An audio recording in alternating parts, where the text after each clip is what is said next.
Bonjour à tous.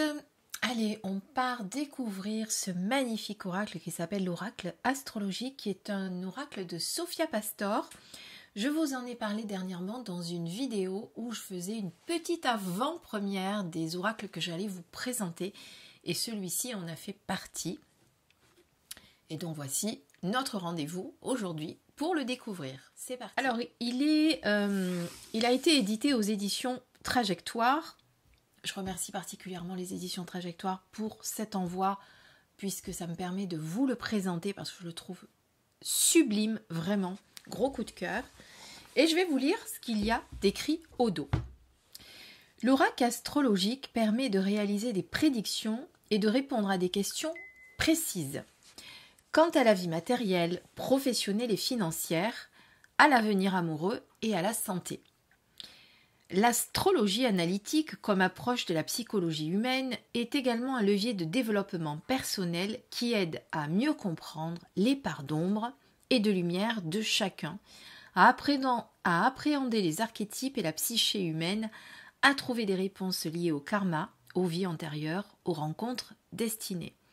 Les 9 méthodes de tirage aussi précises que novatrices offre un éventail de séances divinatoires ou karmiques, annuelles ou solaires, ou encore mensuelles et lunaires. L'oracle astrologique permet d'appréhender la science des étoiles de manière ludique. Il est un guide spirituel, le prophète des cieux. C'est un coffret qui est au prix de 34 €. Il est composé donc d'un livret de 256 pages et de 61 lames qui composent donc l'oracle astrologique. Alors par contre, je ne suis pas une experte en astrologie, mais je me suis aperçue qu'il y avait diverses tendances d'astrologie, puisqu'il y a l'astrologie analytique, il y a l'astrologie humaniste, et je crois qu'il y a même l'astrologie karmique, si je ne me trompe pas, et l'astrologie indienne, puisque moi j'ai un livre que je vous avais présenté là-dessus, donc si quelqu'un connaît un petit peu les différences, dites-moi-le, parce que moi je ne le connais pas. Je sais qu'en numérologie, on a un peu la même chose, puisque vous avez la numérologie humaniste et la karmique tibétaine.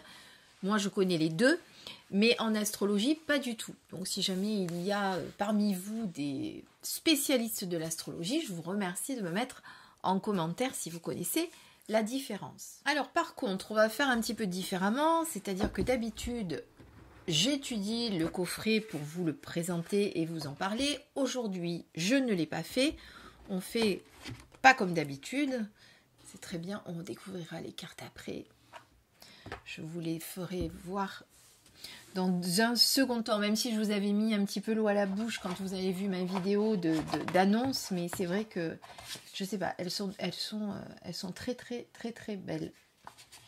Alors, regardons ce livret. Donc, évidemment, service presse, vous ne l'aurez pas si vous l'achetez, hein, je vous rassure. C'est parce que les éditions Trajectoire me l'envoient. Donc, vous avez un avant-propos sur la science des astres. L'introduction à l'oracle astrologique. Donc, ne m'en voulez pas si vous voyez que j'hésite un peu. C'est que je le découvre en même temps que vous. Je me suis dit que ça serait pas mal. Ça fait un petit unboxing.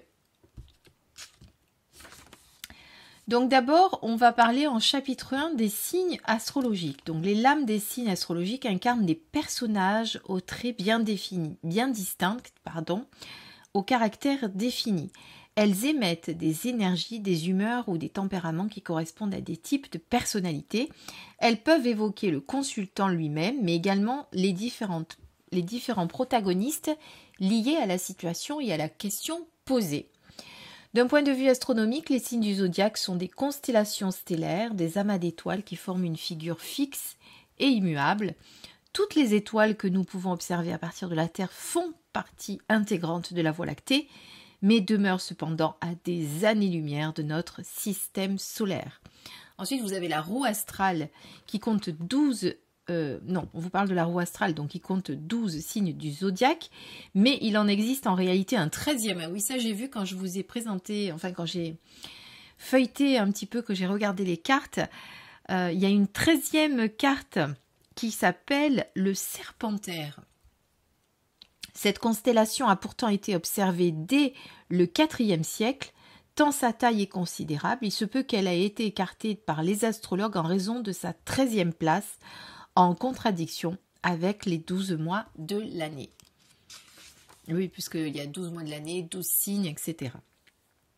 Donc, on va commencer par le bélier, avec sa force, avec sa, comment dire, son caractère, fort de sa première place sur le podium du printemps. Le bélier s'impose au numéro 1 absolu en devenant la première constellation de la roue. Ensuite, vous avez l'histoire du bélier, l'ode du bélier, le message du bélier, la blessure psychologique et affective et les maux du corps. Par exemple, le signe du bélier gouverne la tête, le visage et le crâne. Il faudra donc se méfier des migraines et même des traumatismes crâniens à répétition. Il pourrait se cogner la tête régulièrement. D'accord. Après, vous avez le don de guérison et la question du bélier. Donc moi, j'apprends plein de choses aussi aujourd'hui. Vous voyez que je découvre comme vous.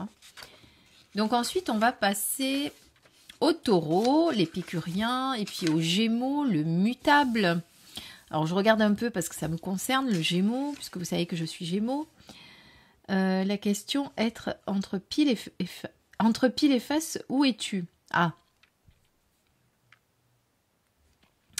Si les chemins, il possède également de grandes facultés d'adaptation, il faut apprendre à contrôler ses capacités mutables, annoncer les mots du corps que je voulais savoir. Gouverne le cerveau et l'activité neuronale. Il faudra donc rester vigilant quant à cette zone fragilisée en proie aux migraines et céphalées. Alors ça c'est vrai, ça a souvent été mon cas, mon problème. D'ailleurs, jeune, j'avais fait un traitement pour les migraines, traitement qui, comme par hasard, est interdit maintenant à la vente. Mais bon, passons. Dans des cas extrêmes, on constate des problèmes de santé mentale à tendance discordante comme la bipolarité ou la schizophrénie. Non, ça va de ce côté-là. Tout va bien. Prudence également à la vieillesse et à toute forme de dégénérescence cérébrale ou de perte de mémoire. L'appareil buccal et respiratoire sont également sensibilisés. Angine et extinction de voix peuvent devenir fréquentes. Alors, angine, oui, j'en ai fait souvent quand j'étais enfant. Et des extinctions de voix, oui. Et puis vous avez remarqué que ces derniers temps, à chaque fois que je vous faisais une vidéo, j'avais la voix qui partait. Hein, donc vous voyez qu'on est bien, là-dedans. Donc, alors après, on va un petit peu avancer. Donc le serpentaire, je voulais vous le montrer d'ailleurs. Où est-ce qu'il est? Parce que je ne le connais pas moi non plus, hein, je suis comme vous. Il est juste avant le Capricorne. Non. Alors, où est-ce qu'il est? Ils l'ont pas mis? Parce que je l'avais vu. Ah, voilà. Donc, le serpentaire, il est avant le Sagittaire. Donc, médecine, guérison. Vous avez des mots-clés aussi, vous avez vu. Donc, son histoire. Donc, c'est la 13e constellation de la roue astrologique. Le signe du serpentaire est le grand oublié du zodiaque. Il empiète à la fois sur le dernier décan du Scorpion et sur le signe du Sagittaire. Gouverné par l'élément feu et la planète Jupiter, il représente la sagesse et le savoir, mais également le mysticisme et la philosophie. Comme une prémisse aux énergies du Sagittaire, il a goûté aux fruits défendus de la connaissance. D'accord. Donc, il faudrait savoir, ben voilà, vous voyez, j'étais en train de me dire, il faudrait qu'on sache exactement quelle date ça concerne. Donc, du 29 novembre au 18 décembre. Donc, vous savez que si vous êtes né entre ces dates-là, eh bien, vous êtes serpentaire normalement. Ensuite, on va passer aux planètes, aux astres, très exactement. Voilà, après, on a les astres et les planètes, les deux d'ailleurs, qui représentent une énergie, une vibration comme un flux d'ondes magnétiques ou un courant de pensée. Donc là, vous avez pareil, chaque astre et chaque planète dans leur détail complet. Gaïa, l'encre de la vie, avec comme d'habitude, comme pour les signes du zodiaque, les mots-clés, l'élément, le principe, la création, le verbe. Là, on avait l'élément, le principe, l'astre et le verbe. L'histoire de Gaïa. L'ode de Gaïa et le message de Gaïa. Puis après, on part avec Mars, Vénus, Mercure, Séléné, Hélios, Chiron, Vesta, Pluton, Jupiter, Saturne, Uranus, Neptune, Junon. Donc vous voyez qu'elles sont vraiment toutes très bien détaillées. Hein. Cérès, la nourricière, Pallas. Alors il y en a qu'on entend beaucoup moins parler, donc c'est bien aussi. Ensuite, on aborde les éléments avec l'eau, le feu, l'air et la terre. Et ensuite, on passe aux maisons. Vous connaissez les 12 maisons aussi qui représentent les domaines. Donc, on vous le dit, là, les lames des maisons évoquent des domaines d'activité et des secteurs de vie. Chacune correspond à un signe et à sa planète. Et on devient donc la domiciliation de maîtrise. Ces signes sont d'ailleurs appelés les maîtres des maisons. Les maisons astrologiques sont numérotées de 1 à 12, mais certaines portent un nom spécifique, comme la maison 1, qui représente l'ascendant, ou encore la maison 4, que l'on appelle Nadir. Donc ça représente les différents compartiments d'une vie, mais également de la psyché humaine. Il est alors important d'analyser par quel astre ou planète elles sont habitées et quelles sont les énergies dominantes qui en découlent. L'étude des maisons est primordiale dans l'analyse du thème astral et colore la personnalité d'un individu. Donc là, on va détailler chaque maison avec l'ode, le message et la maison 1 dans le thème astral et la question. Donc on passe toutes les maisons, je fais comme vous, je découvre. Ensuite on passe au cyclique en chapitre 5. Elle représente des processus d'évolution, des passages alternés et successifs. Ce sont des éléments de la carte du ciel, mais plutôt les unités. Alors ce ne sont pas, des éléments de la carte du ciel, mais plutôt des unités de mesure, comme des calculs dressés en fonction du cycle étudié. Ici, leur valeur peut être temporelle. Les lames des cycliques seront donc utiles pour dater des prédictions et des événements à venir. Elles représentent aussi des caps à passer. Alors, on a l'évolution solaire avec les mots-clés année, 1 an, 12 mois, cycle, anniversaire, l'ode, le message et la révolution solaire et l'analyse astrale. La révolution lunaire, la roue astrale, et ensuite on passe au karmique. Alors les lames karmiques qui se réfèrent aux événements des vies antérieures, mais également aux épreuves de cette présente incarnation. Il existe différents courants astrologiques et certains praticiens s'orientent parfois vers une spécialisation. Ainsi, on retrouvera l'astrologie analytique ou humaniste qui étudie le thème astral, la personnalité et les potentiels d'une vie.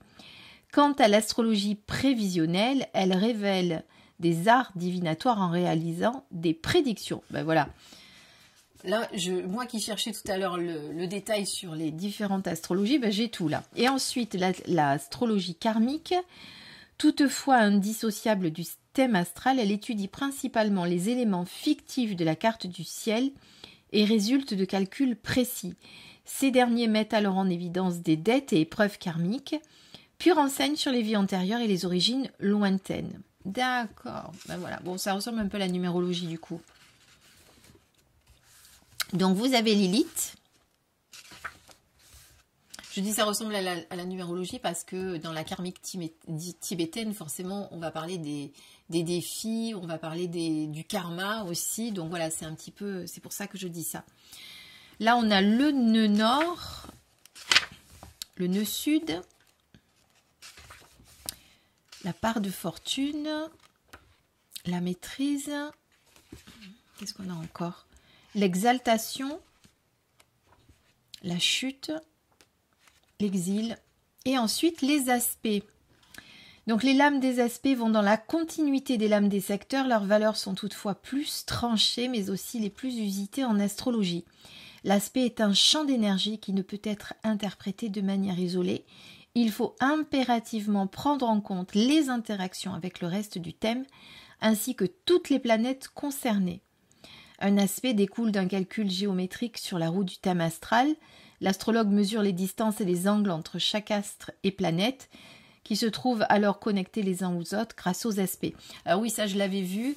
Vous avez votre roue, vous calculez en fonction de à combien de distance ils sont l'un de l'autre. Eh bien, soit c'est une conjonction, un sextile, un carré, un trigone, une opposition. Alors, on a le sextile, on a le carré, le trigone, le décan et le cuspide. J'ai du mal à le dire à chaque fois. Et à la fin, très important, on a toutes les méthodes de tirage. Alors justement, je voulais y arriver parce que je voulais voir un petit peu comment. Qu'est-ce qu'on nous disait ici? Alors, on a la question directe. Il s'agit d'un tirage simple et rapide qui permet de répondre à une question ouverte comme l'avenir en général, mais également des interrogations précises comme un domaine de vie ou une personne en particulier. Après avoir battu les cartes et procédé à la coupe, choisissez 3 lames et placez-les selon le schéma ci-dessous. Je regardais s'il fallait utiliser toutes les cartes ou s'il fallait utiliser que certaines. Donc là, ici, on prend toutes les cartes. Ici, vous avez le tirage du couple qui va répondre donc aux questions d'ordre amoureux, que l'on soit en couple ou célibataire. Donc là, on va sortir du jeu Mars et Vénus. Elle représente les conjoints, Mars à gauche et Vénus à droite. Après avoir battu les cartes et procédé à la coupe, on place une lame à gauche de Mars et une deuxième à droite de Vénus et une troisième sur le couple qui apparaît en transparence sur le schéma. Voyez ? Et ensuite, donc, on va détailler ce tirage. Ensuite, on a les tirages karmiques avec le tirage de Lilith qui va révéler la nature de la dette karmique, les fautes des précédentes vies et karma actuels. Donc là, on va sortir la lame Lilith. Ensuite, on procède au tirage, enfin on brasse, on tire et on place une lame à gauche, à droite et une qui recouvre. Après, on a le nœud nord pour savoir l'épreuve karmique que vous allez devoir surpasser durant cette incarnation. Il y a plein de tirages super intéressants. Là, donc à chaque fois, on tire une carte particulière et on recouvre. Mais pour l'instant, ils utilisent toutes les cartes. Là, c'est pour connaître le but de votre existence. Donc là, le tirage du nœud sud, le tirage de la part de fortune. Après avoir battu les procédés de la coupe, place une première lame à gauche de la part. Et les tirages temporels, le tirage de la révolution lunaire qui va révéler des prédictions pour un mois. Il doit donc être réalisé au début du mois concerné. Il s'agit d'un travail mensuel. Avant de procéder au tirage, tu dois sortir du jeu la lame, la révolution lunaire. Après avoir battu les cartes et procédé à la coupe, place 2 lames juste en dessous de la révolution. Comme indiqué sur le schéma, tu pourras recouvrir ces positions 2 à 3 fois maximum. Place ensuite une troisième carte qui apparaît en transparence sur le schéma qu'il ne faut pas recouvrir. D'accord, la troisième, on ne la recouvre pas. La position E1 évoque la première partie du mois, les 2 premières semaines et les 10 premiers jours environ. La 2, c'est la deuxième moitié du mois, les 2 dernières semaines ou les 10 derniers jours. Et la 3, elle met en lumière l'énergie globale du mois et les événements majeurs. Bah tiens, comme ça, ça me permettra de vous faire des guidances mensuelles. Pourquoi pas? Et on pourrait même les faire signe par signe, parce que là on a les signes. Qu'est-ce que vous en pensez? Ça serait une bonne idée, ça, non? Puis le tirage de la révolution solaire. Alors je vais regarder avant, parce que le mois de février arrive bientôt, et ça serait pas mal que je vous fasse une guidance avec ce jeu pour le mois qui arrive, pour le mois de février, et que je vous fasse ça, alors ou signe par signe, ou par signe, ou par élément, vous voyez. Je vais voir. En tout cas, si jamais ça vous intéresse, je vous invite à me le mettre en commentaire et plus j'aurai de réponses favorables et plus je le ferai. Donc voilà, ensuite on a une petite conclusion, donc c'est super. Et puis là, on a la table des matières. Alors, bon, bravo. Franchement, cet oracle est vraiment très, très, très complet. Donc, Sophia Pastor est médium et tarologue et astrologue, évidemment. L'apprentissage de la science des étoiles fut pour elle une véritable révélation spirituelle. Au travers de cet opus, elle retranscrit sa passion de l'astrologie à l'origine de la pensée créatrice de l'oracle astrologique. Je ne sais pas si vous avez remarqué que j'ai de plus en plus d'ouvrages et d'oracles concernant l'astrologie. C'est quelque chose qui me passionne de plus en plus. Alors je vais pas le faire, si je dois me former, je vais pas le faire tout de suite. Parce qu'il ne faut pas tout faire tout d'un coup, il ne faut pas trop s'éparpiller. Comme vous le savez, je suis en plein dans la numérologie, donc voilà, que je mets en place. Bientôt, je vais vous proposer en guidance des thèmes, justement, de numérologie. Ça arrive très bientôt. Mais il ne faut pas tout faire en même temps. Il faut d'abord bien intégrer une formation pour après en passer à une autre. En tout cas, c'est ce que je fais maintenant parce que sinon après je m'éparpille trop en bon Gémeaux que je suis. Alors, je vais vous mettre un petit peu plus de lumière pour vous montrer ces cartes qui sont juste magnifiques. Alors, je vous montre la qualité. Une épaisseur vraiment irréprochable. On est sur un toucher mat. Les noms et les petites décorations sont en surbrillance or. Or, je ne sais pas comment expliquer en surbrillance. C'est en relief même. Vous voyez, quand on touche, on les sent, on sent le relief. Donc, ce qu'on va faire, on va les regarder une à une. Ah oui, je vous montre le dos quand même. Voilà. Pas de tranche sur le côté. Pas de dorure. C'est parfait. Ça me va aussi. Et ce qu'on va faire, eh bien, on va les regarder une à une. Tranquillement. Pour regarder toute leur beauté. On en tirera une tout à l'heure, juste pour avoir le message. Pour voir un petit peu comment les textes sont faits. Et si vous me mettez tous en commentaire que vous voulez que je vous fasse ce tirage-là mensuellement, avec une première tentative pour février, eh bien, je le ferai. Mais, alors attendez, je vais régler ma lumière. Mais mettez-moi le bien en commentaire, hein. Voilà. Que je sache que ça vous intéresse. Allez, c'est parti. Je ne vais pas vous faire de brillance, promis. En même temps, elles ne sont pas trop brillantes, mais...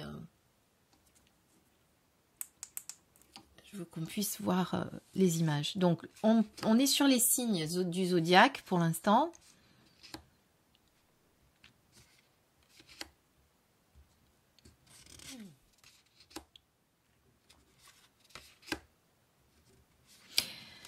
Moi, quand j'ai vu ces cartes pour la première fois, il y a une espèce de... Je sais pas. Je saurais pas expliquer voilà. Bah, vous me direz si ça vous fait pareil, parce que je trouve pas les mots, en fait. Une connexion vraiment particulière avec ces cartes, je sais pas. Elles ont... Alors, je sais pas si c'est l'effet de la brillance, de l'or. Quand je les regarde, il y a quelque chose qui se passe, en fait. Je sais pas trop... Alors, j'adore ce serpentaire, là. Je connaissais pas.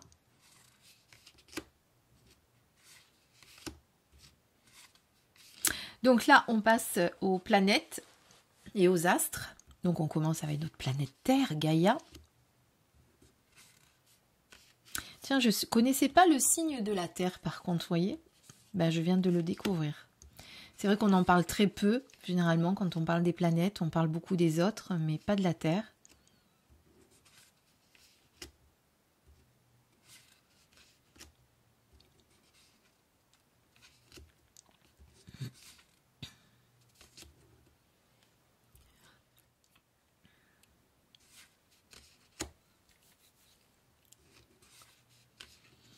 Dites-moi en commentaire ce que vous en pensez, si vous êtes aussi... voilà. Si vous les trouvez aussi belles que moi, si ça vous tente vraiment de faire des tirages, si vous avez envie qu'on le teste pour le mois prochain, que je vous dise un petit peu votre paysage. Alors, ça va être difficile, je pense, pour moi, de me laisser inspirer par la carte, parce que moi, quand je fais les tirages, j'ai l'habitude de regarder les illustrations et de me laisser inspirer. Là, je pense qu'il faut vraiment aller regarder dans le livre ce qui se passe. Hein, parce que là, Pallas, je la connais pas, la planète, vous voyez, je vais avoir du mal à vous dire... je pense que là, quand on fait une guidance comme ça, avec un oracle comme ça, il faut vraiment aller regarder ce que l'auteur donne dans le livre comme interprétation et ne pas faire comme je fais habituellement tout en intuitif. Ou alors je ne dois pas tenir compte de la carte, vous voyez, c'est... Là, on était donc sur les éléments. Vous avez vu, ils sont magnifiques aussi, les éléments. On passe aux maisons,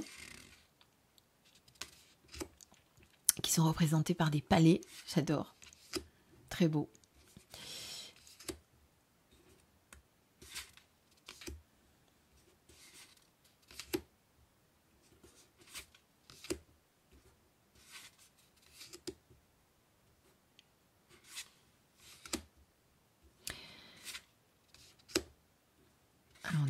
fin des maisons. 11 et 12. Voilà, elles sont toutes les unes plus belles que les autres. Ensuite, on passe donc... qu'est-ce qu'on avait dit? C'est pas les aspects, ceux-là. C'est les cycliques. La révolution solaire, la révolution lunaire, la roue astrale. Magnifique. Ensuite, on passe... Je reprends mon petit calepin. Au karmique avec Lilith. Le nœud nord. Le nœud sud. La part de fortune. La maîtrise. Exaltation. Chute. Exil. Et ensuite, on passe aux aspects. Donc avec le sextile. Le carré.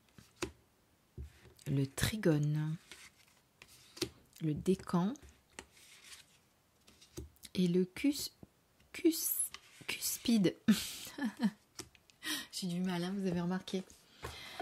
Voilà. Magnifique. Alors moi, j'aurais été eux, j'aurais fait même le dos noir. Mais bon, après ça, c'est un point de vue personnel. Qu'on était sur du noir, donc elle se mélange très bien. Je vais essayer de faire un mélange poker pour que ça soit mieux mélangé. Je vais voir ce que ça donne, parce que des fois quand elles sont trop voilà, quand elles sont trop raides, des fois ça marche pas. Après je ne veux pas les abîmer non plus.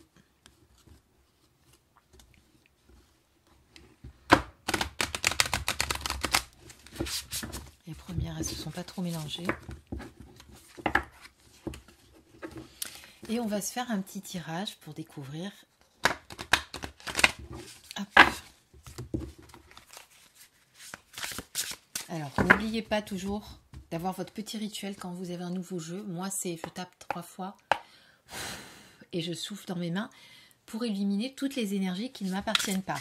Après, j'ai pour habitude aussi, quand je démarre un tirage, de toujours taper 3 fois.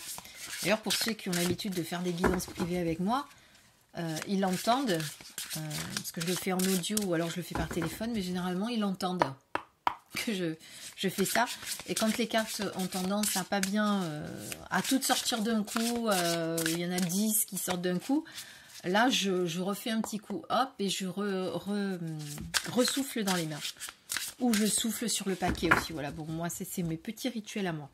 Alors, on va regarder ce qu'on a comme tirage à une carte.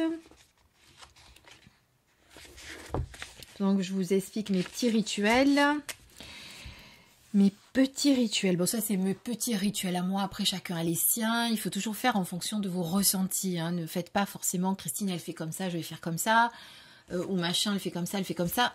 Faites aussi les vôtres, voilà, personnalisez vos petits rituels, comme quand vous allez faire un tirage, vos protections. Il y en a qui font des protections pendant je sais pas combien de temps. Moi, je fais pas des protections très longues. Hein. Je fais un petit... ça dure 5 minutes, voilà. Je m'ancre, je me centre, je m'aligne pour pas être dans le mental. Mais après, voilà. Petit conseil que je vous donne. Alors là, le tirage a une question directe. Donc, c'est 1, 2, 3. Mais en fait, il n'y a pas question une seule carte. Alors, est-ce qu'on va en tirer 3? Parce qu'on va peut-être en faire beaucoup. Mais bon, c'est pas grave. On va en tirer 3. On va peut-être en lire 1 ou 2 pour voir ce que ça dit.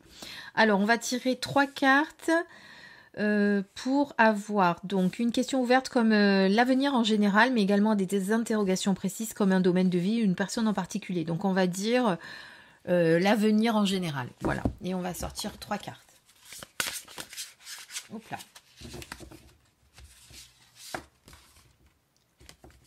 Il y a 3 cartes qui sont sorties, mais il y a 2 maisons. Alors, on a Mars, maison 7 et maison 5. On va regarder ce que ça nous dit. Alors, on reprend le tirage. Donc, la question 1, c'est le passé. La question 2, c'est le présent et l'avenir à court terme. Et évidemment, à droite, pardon, c'est toujours l'avenir. À moyen et long terme. Alors, on va regarder déjà pour le passé, ce que nous avons par rapport à Mars. Donc on avait une question d'ordre général. Hein. Alors Mars, ah bah tiens voilà, j'y suis. Alors également appelée planète rouge, sa couleur écarlate est due à une forte concentration en oxyde de fer. Alors bien évidemment, ceux qui n'ont pas envie d'aller jusqu'au bout, qui n'ont pas envie d'entendre tout ce que je vais raconter là sur les cartes, vous pouvez laisser la vidéo ici. N'oubliez pas, juste avant que je parle des cartes, n'oubliez pas de mettre en commentaire si vous voulez que je fasse un tirage par signe ou par élément, mais en tout cas un tirage mensuel.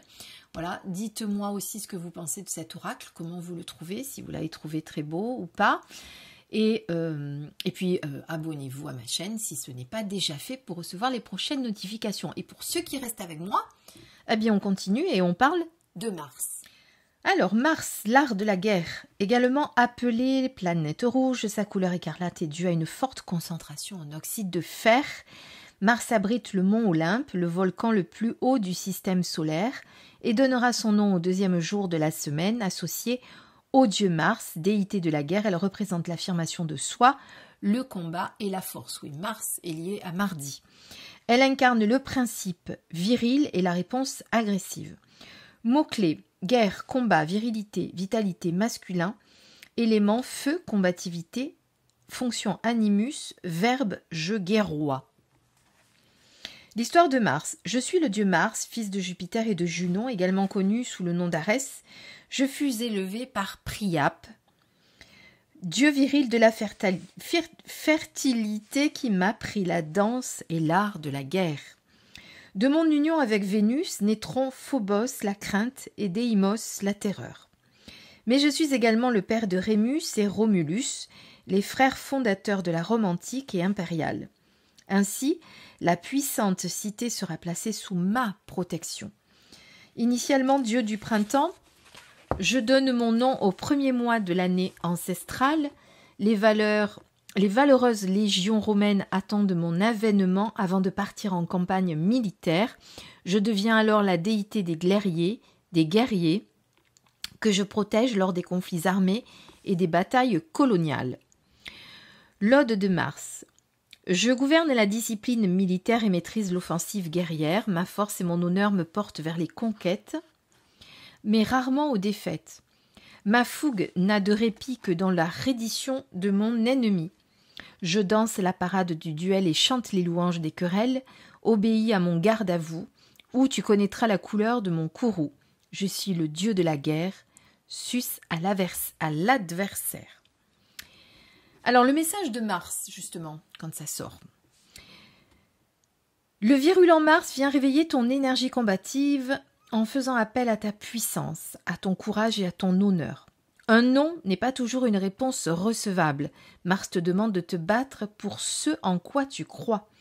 Tu devras mener des batailles et affronter l'adversité. Donc ce que peut dire ce tirage, c'est que par le passé, celui qui a tiré cette carte a dû se battre, a connu l'adversité. Ça peut également indiquer qu'il y a eu une importante présence masculine, que certains hommes viendront influencer l'issue de l'offensive. Toutefois, il pourra être question d'une femme à l'énergie virile, au caractère indépendant et persévérant, qui aura également un rôle à jouer dans la suite des événements. L'heure du combat a sonné. Tu dois te préparer et choisir judicieusement tes alliés.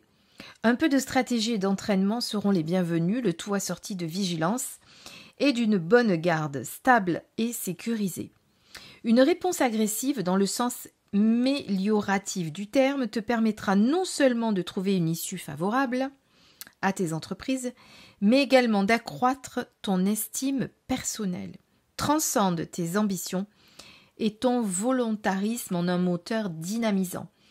Mais surtout, choisis le bon combat, celui qui en vaut la peine et qui sera payant. Toutefois, si la réactivité et la ténacité sont tes atouts majeurs dans certaines batailles du quotidien, il faudra surveiller tes ardeurs et ton impulsivité.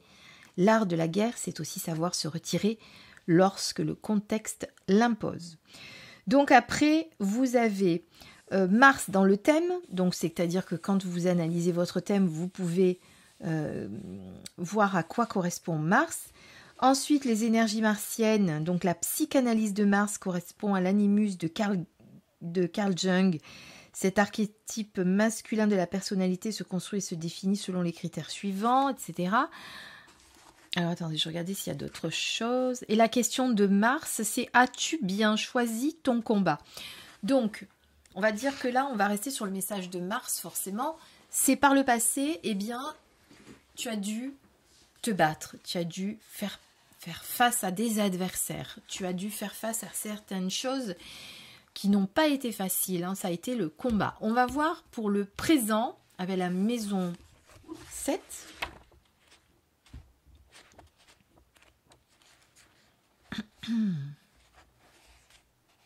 Le descendant. Alors la maison, vous savez que le 1 c'est l'ascendant, le 7 c'est le descendant pour information. Donc correspond au domicile de la balance, elle-même gouvernée par Vesta. Elle est en lien avec les associations et les partenariats, mais également avec des amis et des ennemis. Elle représente le moment du coucher du soleil au jour de la naissance, lorsque l'astre traverse la ligne de l'horizon et plonge dans l'obscurité de la nuit. Donc là, en mots-clés, on a association, associé, partenaire, les autres, amis, ennemis, complément. Donc l'ode de la maison 7, c'est « Je suis ton miroir et ta trajectoire.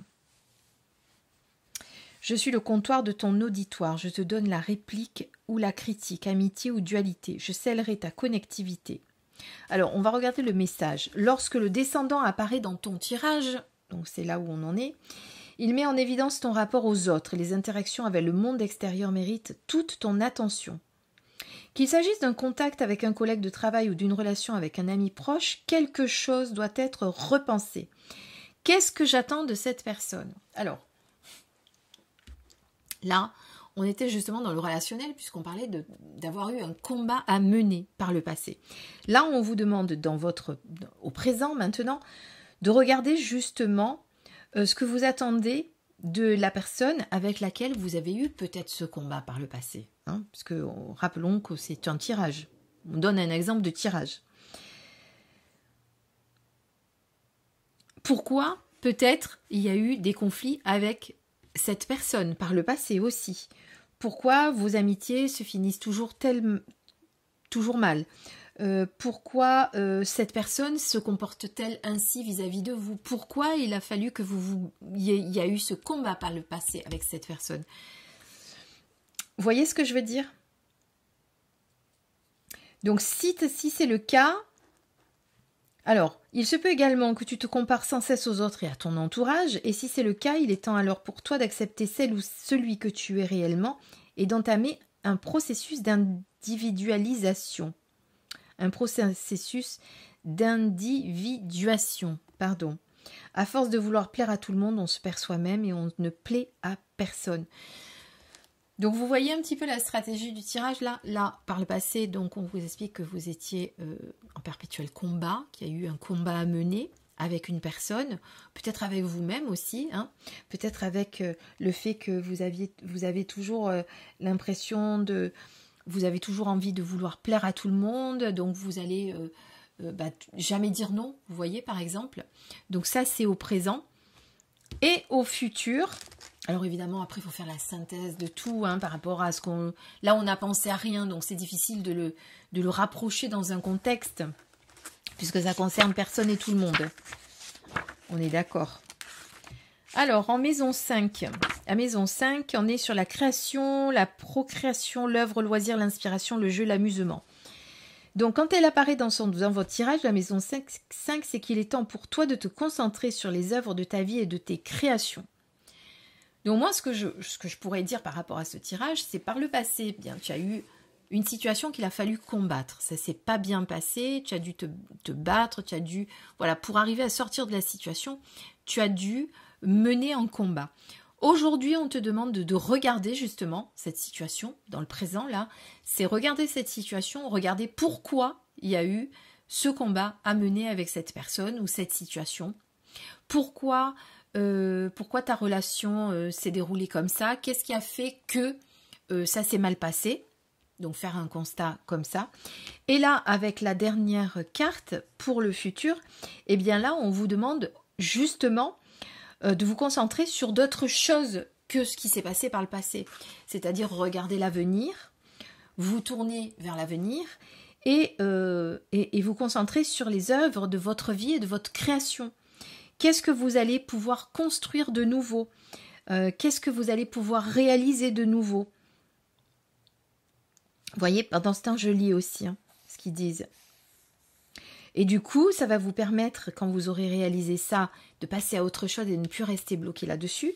Ça va vous permettre, bien sûr, de vous épanouir, d'exprimer votre individualité et de ne plus essayer tout le temps d'avoir la reconnaissance des autres et de savoir si vous allez être aimé, etc. C'est maintenant à ton tour de léguer un héritage éternel. Prête donc attention à ce que tu crées, car ce sera le reflet de celui ou celle que tu es. Donc, vous voyez, donc cette carte-là, du coup, elle vous invite à passer à autre chose et au contraire, quel que soit ce qui s'est passé, alors imaginons que ça s'est passé dans le travail et que justement, il y a eu quelque chose de difficile qu'il y a eu dans le travail. Aujourd'hui, on vous demande de passer à autre chose et de construire votre avenir, d'oublier cette situation, ce combat, cette relation difficile qu'il y a eu, et au contraire maintenant de créer quelque chose de nouveau, peut-être de changer de travail si ça se passe mal, etc. Mais on est vraiment avec la question 5 sur la création, c'est mettre en œuvre quelque chose, d'accord? Voilà ce qu'on pourrait dire pour ce tirage. J'espère que ça vous a plu. Donc n'oubliez pas de me dire sous la vidéo si vous voulez qu'on fasse un tirage comme ça pour le mois de février.